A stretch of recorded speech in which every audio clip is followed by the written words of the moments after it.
Good morning, beautiful people, and welcome back to another travel video.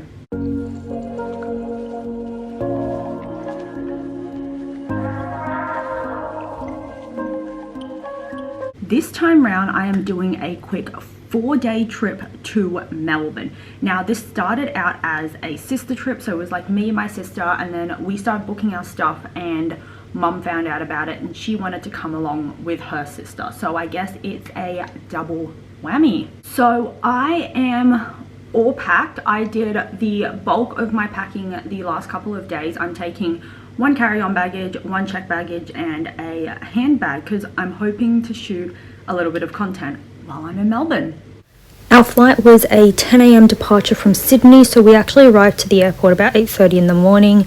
We checked in, dropped our bags off, and went to get some coffee and food and also do a little bit of window shopping. I was not going to pay airline prices for food. Now, we flew Virgin Australia, and I think it was about an hour and a half flight, Sydney to Melbourne. All up, we then took about a 40-minute Uber from the airport to our hotel, checked in, and then headed straight to the shops. Now, because it was a little bit on the wetter side, we decided to stick to kind of similar to like a Westfield, just a shopping mall. We did pop out briefly, but I will say the weather did put a damper on that mood.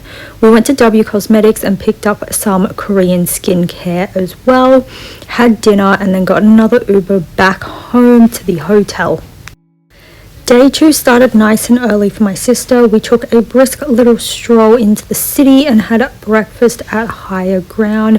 We kind of kept it simple and stuck to some good quality breakfast basics. From there, we went to a duty-free shop just across the road and ended up in a arts and crafts store. I also picked up a pair of sneakers from Skechers. We then got the tram to Queen Victoria Markets, where we would meet my mum and my auntie. And if you're from Sydney, this is very like Paddy's Market kind of vibes. Picked up a belt for Dad as well, and then my sister's been raving about this place, so we thought we'd go there for lunch and have basically pots of mussels. While we waited, we did go across the road to like all their delis and butchers and seafood places, and ultimately picked up a dozen oysters before we headed back to the mussel pot, where our lunch was finally ready for us. Honestly, the smell was intoxicating. You kind of had to be there. And then from lunch, we actually took my mum and auntie back to the same kind of deli area that we just visited because they didn't come with us. We got some fruit juices, and I'm not a big coffee drinker, but I can appreciate the coffee aesthetic. Now, that evening, I went alone to catch up with two friends who are also from Sydney, who coincidentally happened to be in Melbourne at the same time as me. And we went out for drinks and a little bit of a light dinner kind of vibe at Yarra Botanica.